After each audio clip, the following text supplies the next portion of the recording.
नमस्कार दोस्तों, master story channel में आप सभी का स्वागत है। आप लोग ये कहानी कहाँ से देख रहे हैं कमेंट करके ज़रूर बताइएगा। कहानी पसंद आए तो वीडियो को लाइक शेयर, चैनल पर पहली बार आए हैं तो सब्सक्राइब करना नहीं भूलिएगा। चलिए कहानी की ओर चलते हैं। अपने पिता से बंटवारे में सुई तक का हिसाब करने के बाद उनको अकेला छोड़ दिया। तीन बेटे होने के बाद भी किशोर प्रसाद जी और उनकी पत्नी को खुद ही खाना बनाना पड़ता था। पैसे की कोई कमी नहीं थी। 3 बेटों को जन्म देने के बाद भी इतना था कि दोनों पति पत्नी आराम से अपने जीवन को चला सके। कमी थी तो बस इतनी सी कि उनसे बोलने वाला कोई नहीं था। सुबह सुबह किशोर प्रसाद जी और उनकी पत्नी मंदिर चले जाते। दोपहर में मंदिर के पट बंद होने को होता, तब घर वापस आते।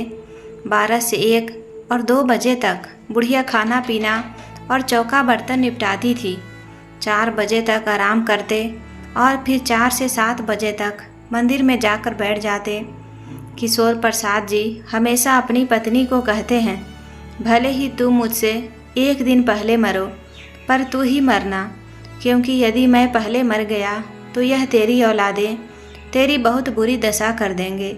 वह मंदिर में पूजा नहीं करते, बस एक दूसरे से घर गृहस्थी की बात करते थे। उनके 3 बेटे और तीनों बेटे के 4 औलादें थी, पर किशोर प्रसाद जी के लिए सब बेकार ही थे। एक दिन पत्नी रात को सोई तो फिर कभी उठ ना सकी। किशोर प्रसाद जी ने बहुत आवाज़ लगाई, तब तीनों बहू बेटे नीचे उतरे।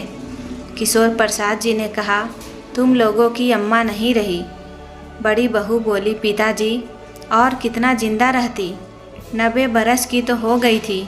इस उम्र में भी ना जाती तो कब जाती। किशोर प्रसाद जी ने बेटे बहू से कहा, अरे रो तो लो तुम लोग, भरा पूरा परिवार है, पर तुम किसी की आंखों में एक आंसू नहीं है। बीच वाली बहू बोली, पिताजी रोना नहीं आ रहा तो कहाँ से रो ले, हमसे ज़बरदस्ती तो ना रोया जाएगा। किशोर प्रसाद जी ने कहा, 4 लोग इकट्ठा होंगे तो लोग क्या कहेंगे। इतना बड़ा परिवार है, पर माँ को रोने वाला एक भी नहीं है। किशोर प्रसाद जी दुखी होकर खूब रोए। उनके रोने पर पोते पोतियों सहित बहू बेटे ने उनकी खूब खिल्ली उड़ाई। 13वीं में किशोर प्रसाद जी ने ब्राह्मण का भोज कराया और खूब दान भी दिया, पर तीनों बेटों ने 1 पैसा भी नहीं खर्च किया। सबसे छोटी बहू बोली, पिताजी सब अम्मा पर ही लुटा दोगे, कुछ अपने मरने के बाद का इंतजाम करके रखो। हम लोगों के पास इतना नहीं है कि आपका मरने पर उठा सके। किशोर प्रसाद जी कुछ नहीं बोले, चुपचाप सुनते रहे। 3 दिन भी ना बीता था कि किशोर प्रसाद जी भी ना रहे। 3 दिन अपने कमरे में मरे पड़े रहे, पर किसी को पता नहीं चला। पता भी भला कैसे पड़ता, कोई उनके कमरे में ही ना जाता था। बुढ़िया के मरने के बाद किशोर प्रसाद जी को किसी ने 1 गिलास पानी तक भी नहीं पूछा। मंदिर का पंडित एक दिन दोपहर में आया और बड़ी बहू से पूछा, बाबूजी 4 दिन से मंदिर नहीं आ रहे हैं, उनकी तबीयत तो ठीक है ना। बड़ी बहू ने उनका कमरा खोला तो बहुत तेज बदबू आई। तब पंडित जी ने कहा, लगता है इनको मरे 3-4 दिन हो गए। पूरे शहर में पंडित ने ढिंढोरा पीट दिया कि किशोर प्रसाद जी 3 दिन से मरे पड़े रहे। बेटे बहू ने देखा तक नहीं। किशोर प्रसाद जी शरीर से भारी थे, दूसरा उनके कमरे से बहुत बदबू आ रही थी। तीनों संतानें में से कोई भी उनके कमरे में जाने को तैयार नहीं था। सभी परिवार के लोग अपना अपना मुंह रुमाल से ढक कर खड़े थे। बड़े पोते ने कहा, यार दादाजी 3 दिन से मरे पड़े हैं, क्या बता नहीं सकते थे कि मरने जा रहा हूँ। तभी सड़क पर नगर पालिका का जमींदार बीच वाले लड़के को दिख गया। उसने उससे कहा, जरा पवन पिताजी को कुर्सी सहित बाहर घसीट। पवन ने कहा, साहब बहुत बदबू आ रही है कमरे से, मैं 1000 रुपये लूँगा। 1000 का नाम सुनते ही तीनों लड़के मुँह बना बनाकर अलग हट गए। तभी समाज के लोगों ने घर के बाहर भीड़ लगाना शुरू कर दिया था।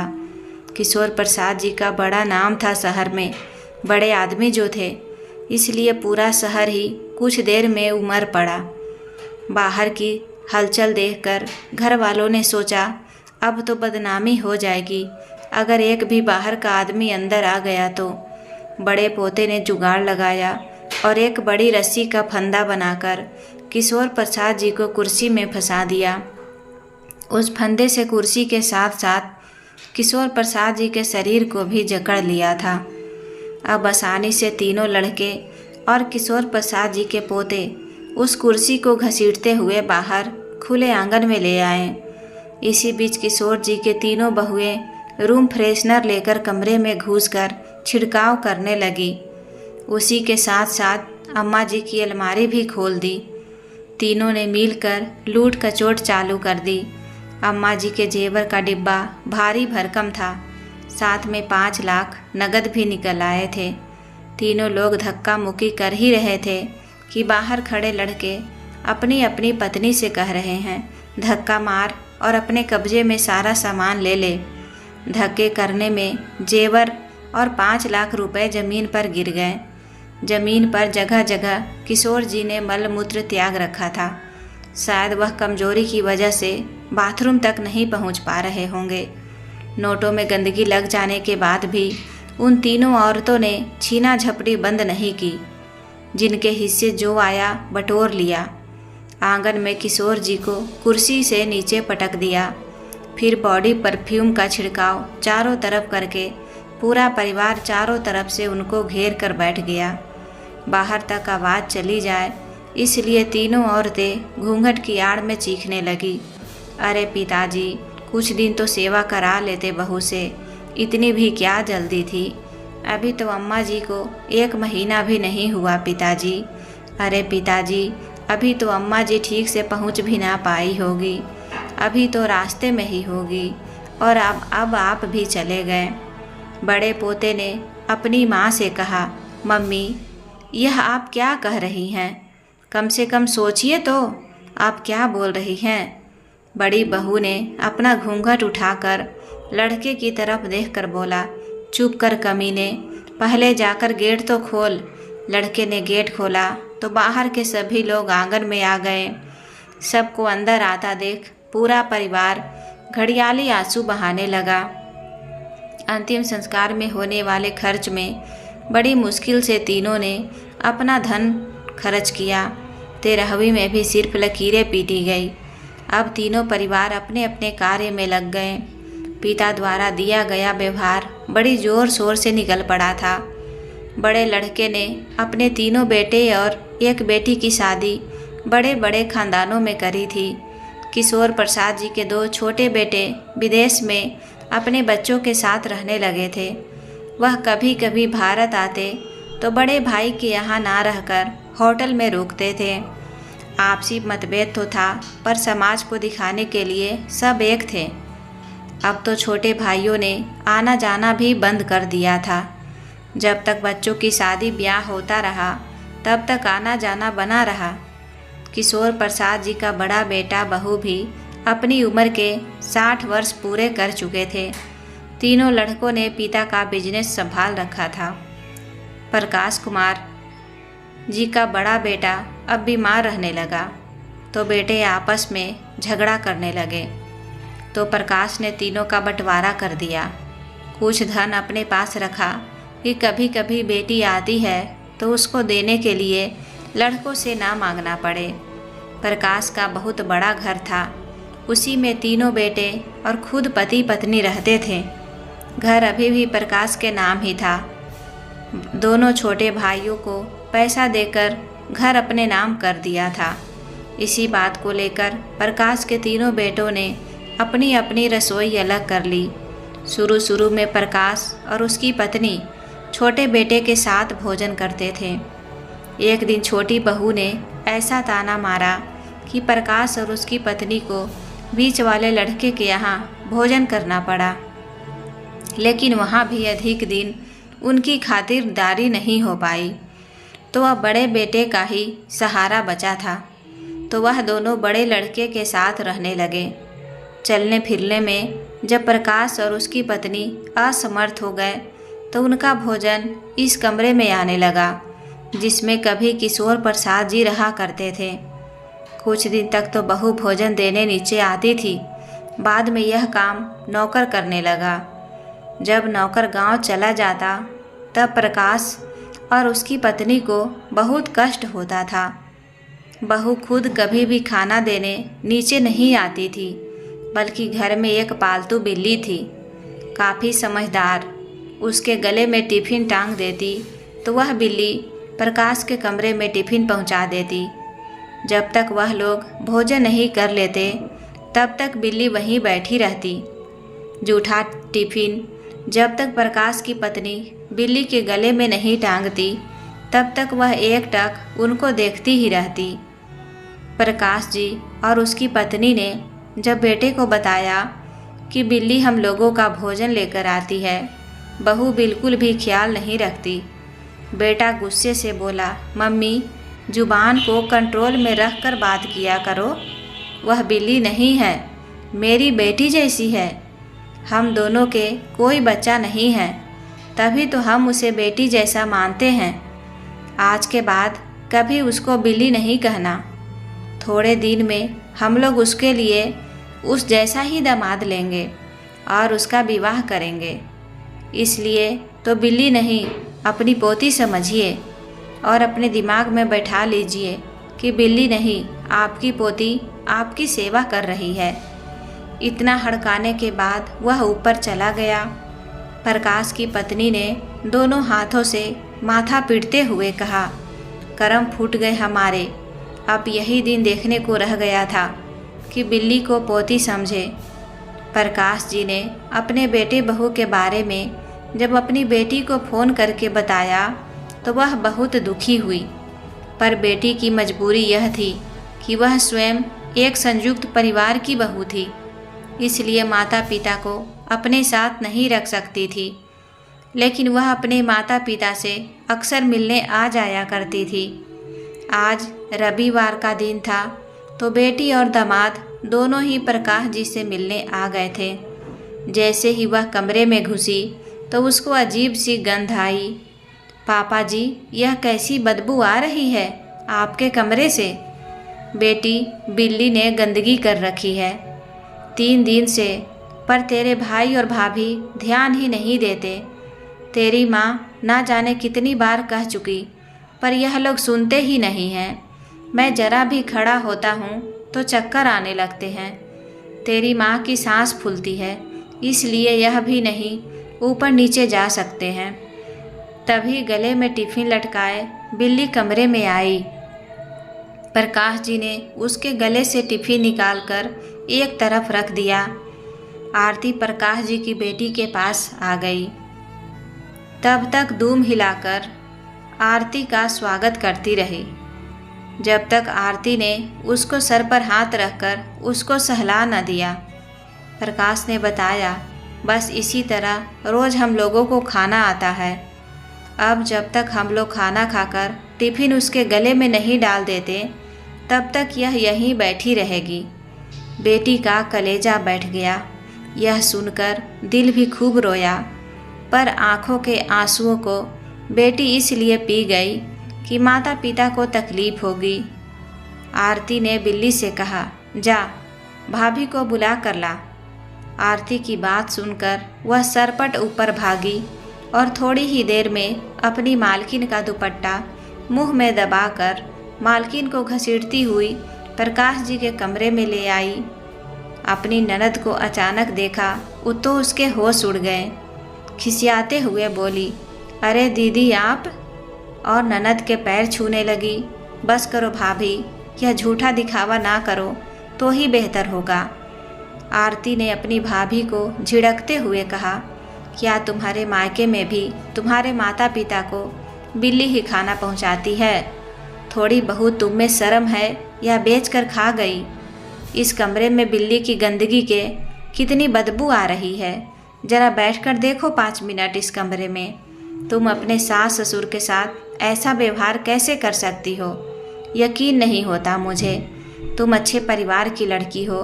भगवान ना करे कल को तुम्हारे माँ बाप के साथ तुम्हारी भाभी भी ऐसा करे जैसा कि तुम कर रही हो, तो तुम्हें कैसा फील होगा। वह अपनी ननद की बातों को बहुत देर बर्दाश्त करती रही। जब उसे लगा कि अब तो पानी सर से ऊपर जा रहा है तो कमरा छोड़कर भागने लगी। तभी बिल्ली ने उसके कुर्चे को अपने मुंह में दबोच लिया और रोक लिया। ऐसा लग रहा था मानो वह आरती से कह रही हो कि उसको और 4 बातें सुनाओ, लेकिन वह अपना कुर्ता छुड़ाकर वहाँ से चली गई। अपने पति को 3 की 13 लगाकर बहन के खिलाफ भड़का दिया। बहन भाई में काफ़ी बहस हुई, पर नतीजा यह हुआ कि भाई ने धक्का मार बहन को घर से निकाल दिया। प्रकाश ने अपने पास की जितनी भी जमा पूंजी थी सब कुछ बेटी को देकर यह कहा कि अपने ससुराल के नज़दीक कोई किराए का मकान देख ले, हम लोग वहीं रह लेंगे। यह सब देख सुनकर प्रकाश का बेटा बोला, अभी के अभी निकलिए यहाँ से। प्रकाश ने कहा, मैं नहीं, तू निकल, अभी का अभी मेरे घर से। यह घर आज भी मेरा है। जो मेरी और पत्नी का देख रेख करेगा यह घर भी उसी का होगा। इतना शोर सुनकर प्रकाश के दोनों छोटे बेटे भी आ गए।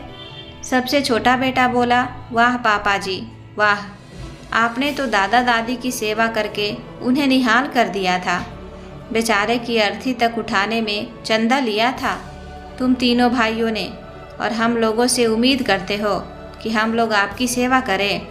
इतना जलील होने के बाद आरती ने सारा जेवर और पैसा पिता के ऊपर फेंक दिया। सारा जेवर और पैसा जमीन पर बिखरे देखा तो बिल्ली की गंदगी में भी मिल गया था। प्रकाश की तीनों बहुएं और बेटे उस पैसे और जेवर पर टूट पड़े।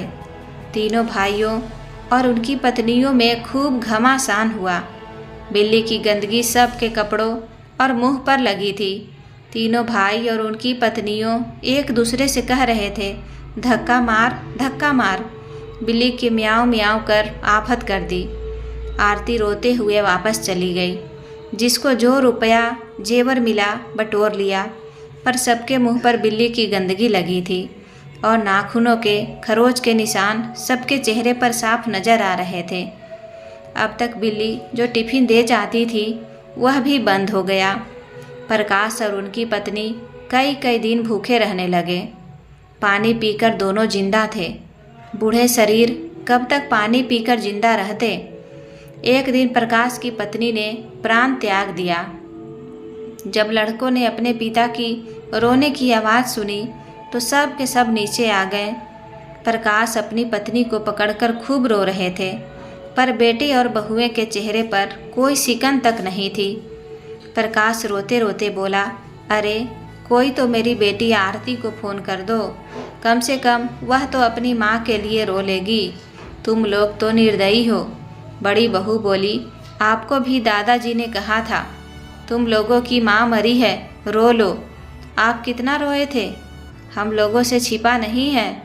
तीनों बेटों ने मिलकर अपने पिता को कमरे में बंद कर दिया। माँ के अंतिम संस्कार के लिए तीनों मुकर गए।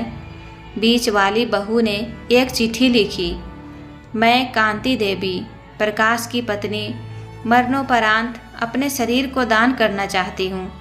मेरा जिला अस्पताल प्रशासन से निवेदन है कि मेरा मृत शरीर किसी भी घर वाले को अंतिम संस्कार के लिए ना दिया जाए। प्रकाश कांति देवी पत्र पढ़कर सब खुश हो गए। सब उसको शाबाशी दे रहे थे, वाह मंजली वाह, कमाल कर दिया, 10-20 हज़ार बचा लिया तूने तो। प्रकाश अपनी पत्नी का अंतिम संस्कार भी ना कर पाए। बेटे बहू ने अंतिम संस्कार में होने वाले खर्च को बचाने के चक्कर में अपनी माँ का मृत शरीर को मेडिकल कॉलेज को दान कर दिया। आरती को खबर भी नहीं की। प्रकाश रोता रह गया। उसकी बेटी आरती को बुला दो, पर लड़कों ने एक न सुनी। 10 दिन के बाद जब बेटी को पता चला कि उसकी माँ इस दुनिया में नहीं है तो वह छटपटा कर रह गई। प्रकाश को अब अपनी गलती का एहसास हो रहा था कि उसने अपने माता पिता के साथ क्या किया था। यह उसी का नतीजा है। प्रकाश अब एकदम अकेला पड़ गया। पत्नी के मरने के बाद वह और ज़्यादा बीमार रहने लगा। बेटे बहुएं को जब फुर्सत मिलती एक कटोरा में सुबह शाम की बची रोटी को एक कटोरा में तोड़कर उस पर दाल डालकर प्रकाश जी के कमरे की चौखट पर खिसका देते। प्रकाश जी खिसक खिसक के चौखट के पास जाते और बासी दाल रोटी खाकर अपना भूख मिटाते। कल तक शहर का सेठ कहलाने वाले प्रकाश जी की दशा भिखारी जैसी हो गई। शरीर पर गंदे कपड़े, बड़े हुए सफ़ेद बाल और दाढ़ी, बड़े बड़े नाखून और नाखूनों में भरी गंदगी, न जाने वह कितने दिनों से नहीं नहाए थे। प्रकाश जी अगर अपने को शीशे में देखते तो शायद पहचान भी ना पाते। एक दिन आरती सुबह सुबह घर आ गई और उसने अपने तीनों भाइयों से कहा, पापा को मैं अपने साथ लेकर जा रही हूँ, लेकिन ले जाने से पहले पूरे शहर के लोगों को इकट्ठा करके उनको बताना चाहती हूँ कि जिस पिता की जायदाद पर 3-3 बेटे ऐशो आराम की ज़िंदगी जी रहे हैं, उन्हीं के पिता उन्हीं के घर में एक भिखारी से भी बदतर ज़िंदगी जी रहे हैं। बल्कि इसे जीना नहीं कहते, वह तो घूट घूट कर मर रहे हैं। समाज को पता तो चले कि शहर के रईस बाप के रईस बेटे अपने बाप को कितने सुख चैन से रखे हुए हैं। आरती की खरी खोटी सुनकर तीनों लड़कों की हालत खराब हो गई। आरती और उसके पति ने मिलकर प्रकाश को स्नान कराए, उसके कमरे की साफ सफाई करी और भाइयों को आगाह किया कि या तो पापा आज से ऊपर तुम लोगों के साथ रहेंगे या तो मैं साथ में लेकर जाऊंगी। अगर मैं लेकर गई तो इस शहर को बता कर जाऊंगी, जैसा कि अभी मैं तुम लोगों को बता चुकी हूँ। तुम तीनों भाई अपनी अपनी बीवियों के साथ सलाह कर लो। मैं आज शाम तक पापा के साथ हूँ, तुम सब शाम तक सलाह करके मुझे बता देना। बहन के द्वारा दी गई चेतावनी ने सबको सोचने पर मजबूर कर दिया। सभी लोग बहन के पास जाकर बोले, पापा हम लोगों की जिम्मेदारी है, हम लोग ही पापा की देखरेख करेंगे। यह कहते हुए बड़े लड़के ने प्रकाश जी को उठाया और सीढ़ियों से ऊपर ले जाने लगे। लड़की और दामाद इस शाम चले गए। 3 दिन प्रकाश जी के ठीक से गुजर गए। चौथे दिन सभी के प्लान के हिसाब से प्रकाश जी को रांची के पागल खाने में छोड़ने जाना था। शहर के डॉक्टर से बड़े बेटे ने कहा, डॉक्टर साहब, मम्मी के जाने के बाद पापा कुछ अजीब अजीब हरकतें कर रहे हैं, पूरे घर में उपद्रव कर रहे हैं, सामान फेंकना, कपड़ों में ही गंदगी करना, और तो अब रात में उठ जाते हैं और किचन की गैस जला देते हैं और पूरी रात उसके सामने बैठे रहते हैं। कभी कभी पूरी रात साबुन से हाथ धोते रहते हैं। इतना ही नहीं, घर में बिल्ली है उसका खाना तक खा लेते हैं। यह सब क्या है डॉक्टर साहब, मेरे पापा जी को क्या हो गया है? यह कहते कहते वह घड़ियाली आंसू बहाने लगा। डॉक्टर मेहरा प्रकाश जी के पारिवारिक डॉक्टर थे। उन्होंने कहा कि चलो मैं देख लेता हूँ। लड़का बोला, नहीं डॉक्टर साहब, आप रहने दीजिए। आज सुबह से घर में 2 लोगों का सर फोड़ चुके हैं। आज सुबह ही मेरी मिसेज की सीढ़ियों से धक्का मार के नीचे गिरा दिया। गनीमत रही कि उसने अपने आप को संभाल लिया। इतनी बुरी हालत है और तुम मुझे अब बता रहे हो? डॉक्टर मेहरा ने उससे कहा, अब तुम इनको किसी मेंटल हॉस्पिटल में दिखा दो, मैं रेफ़र कर देता हूँ। तुम मरीज को रांची ले जाओ। लड़के को यही तो चाहिए था। नहीं डॉक्टर साहब, मैं पापा जी को वहाँ नहीं भेज सकता, वह कोई पागल थोड़ी है। फिर यहाँ के लोग क्या कहेंगे कि बेटे ने पिता को पागल खाने भेज दिया। तुम्हें लोगों की परवाह है पर पिता की नहीं। जिस हिसाब से तुम प्रकाश की हालत बता रहे हो, उस हिसाब से तो प्रकाश पूरी तरह पागल हो चुके हैं। तुम लोगों की परवाह छोड़कर उसको आज ही लेकर जाओ। लड़के के चेहरे पर जो चमक थी वह किसी विजेता से कम नहीं थी। हो भी क्यों ना, डॉक्टर मेहरा ने बातों का गोल्ड मेडल जो दे दिया था। सभी लोग बहुत खुश हो गए। आज रात को ही प्रकाश जी को रांची के पागल खाने ले जाने के लिए तीनों बेटे और बड़ी बहू गाड़ी में प्रकाश जी के साथ बैठ गए। रास्ते भर प्रकाश जी अपने बेटों से अच्छी अच्छी बातें करते हुए जा रहे थे। लड़कों ने उसे बताया कि वह उसको दिल्ली इलाज के लिए ले जा रहे हैं, पर जैसे ही रांची आया वैसे ही बहू बोली, ना दिल्ली ना मुंबई, आपको रांची के पागल खाने में भर्ती कराने ले जा रहे हैं। बहुत अधिक अति करते हैं ना आप, इसीलिए। पागल खाने का नाम सुनते ही प्रकाश जी चिल्लाने लगे, मैं पागल नहीं हूँ, मैं पागल नहीं हूँ। जैसे कि हर पागल कहता है कि मैं पागल नहीं हूँ, पर उसकी कोई नहीं सुनता। प्रकाश जी पूरी गाड़ी में छटपटाहट करते रहे, पर जवान लड़कों के मजबूत हाथों ने बूढ़े शरीर को बिना ताकत लगाए ही रोक रखा था। गाड़ी पागल खाने के प्रांगण में खड़ी थी। प्रकाश जी तेज तेज चल रहे थे। बड़ा बेटा रिसेप्शन पर गया और डॉक्टर मेहरा का पर्चा दिखाते हुए एडमिशन फीस देकर आगे डॉक्टर के रूम में गया। थोड़ी ही देर में 3-4 वार्ड बॉय ने प्रकाश जी को दबोच लिया। प्रकाश जी रोते रह गए, छटपटाते रह गए, मैं पागल नहीं हूँ, मैं पागल नहीं हूँ। प्रकाश जी को रोता बिलखता छोड़ पूरा परिवार वापस आ गया। पूरे शहर वाले से, बिरादरी से और रिश्तेदारों से यही कहा गया कि पापा बहन के यहाँ गए हैं, वहीं रहकर अपना इलाज करवा रहे हैं। प्रकाश जी को अपने किए की सज़ा मिल रही थी, जैसा उसने अपने माता पिता के साथ किया उससे भी कहीं ज़्यादा उसको भुगतना पड़ रहा था। तो पागल ना होते हुए भी पागल खाने में बंद थे। एक दिन कोई अपने मरीज से मिलने आया तो प्रकाश जी ने उसको अपनी बेटी का फ़ोन नंबर देकर प्रार्थना किया, इस नंबर पर फ़ोन लगाकर मेरी बेटी से बात करा दो। मैं पागल नहीं हूँ, पर मेरे बेटे बहू मुझे यहाँ पागल करार करके भर्ती कर दिए हैं। बस एक बार आप मेरी बेटी से बात करा दीजिए। बेटी की आवाज़ सुनते ही प्रकाश जी फपक पड़े। प्रकाश जी ने सारी बातें बता दी। बेटी से पिता की पीड़ा बर्दाश्त न हुई। वह उसी समय अपने पति के साथ रांची के लिए निकल गई। दूसरे दिन जब वह अपने पिता को अपने घर लेकर आई तो प्रकाश जी ने वकील बुलाकर अपनी कोठी अपनी बेटी के नाम कर दी और साथ ही जीते जी अपना शरीर भी मेडिकल कॉलेज में दान कर दिया। एनाटॉमी विभाग सारी प्रक्रिया की गई। गवाह के तौर पर बेटी और दामाद हस्ताक्षर कर दिए। लड़की ने भाइयों को लताड़ लगाते हुए कोठी को खाली करने का आदेश दिया। साथ में यह भी कहा कि पापा अपने तीनों लड़के को अपनी कोठी संख्या 15 को बेदखल करके अपनी बेटी के नाम करते हैं। अब तुम लोगों के पास बहुत कम समय है, मेरी कोठी को 3 दिन के अंदर खाली की जाए। यह नोटिस तैयार हो गई है। पापा जी मेरे साथ हैं। जिनको तुम पागल बनाकर रांची छोड़ाए थे वह एकदम स्वस्थ हैं।